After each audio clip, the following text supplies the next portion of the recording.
मोदी पर बनाई थी डॉक्यूमेंट्री, अब बीबीसी के दफ्तर पर पड़ गई आईटी की रेड।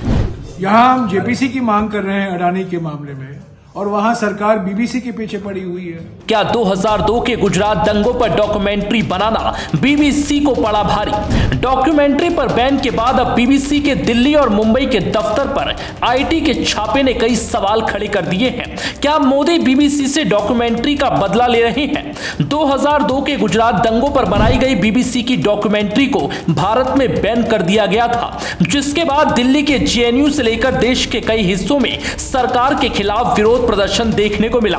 विपक्ष ने भी बीबीसी डॉक्यूमेंट्री पर बैन के बाद मोदी सरकार को निशाने पर लिया था, जिसके बाद मंगलवार को खबर आई कि बीबीसी दफ्तर पर आईटी के छापे पड़ गए हैं। सूत्रों के मुताबिक आईटी रेड के दौरान बीबीसी के सभी कर्मचारियों के फोन भी जब्त कर लिए गए और कर्मचारियों से दफ्तर छोड़कर घर जाने को कहा गया।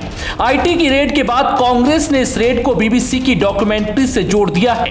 कांग्रेस ने ट्वीट कर मोदी सरकार पर तंज कसा और लिखा, पहले बीबीसी की डॉक्यूमेंट्री आई, उसे बैन किया गया और अब बीबीसी पर आईटी का छापा पड़ गया, अघोषित आपातकाल। उधर इनकम टैक्स के सूत्रों ने बताया कि इनकम टैक्स टीम का एक सर्वे है। हालांकि अब तक इनकम टैक्स विभाग की ओर से इसे लेकर कोई आधिकारिक जानकारी नहीं दी गई है।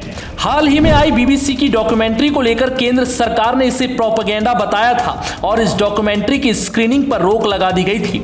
डॉक्यूमेंट्री की स्क्रीनिंग को लेकर कई यूनिवर्सिटियों में बवाल भी मचा। इसे लेकर सुप्रीम कोर्ट में भी याचिकाएं दायर हुई। ऐसे में विपक्ष आयकर विभाग की छापेमारी को बीबीसी की डॉक्यूमेंट्री से जोड़कर केंद्र पर निशाना साध रहा है और आरोप लग रहे हैं कि मोदी बीबीसी से डॉक्यूमेंट्री का बदला ले रहे हैं और इसके बदले में आयकर विभाग की छापेमारी हो रही है।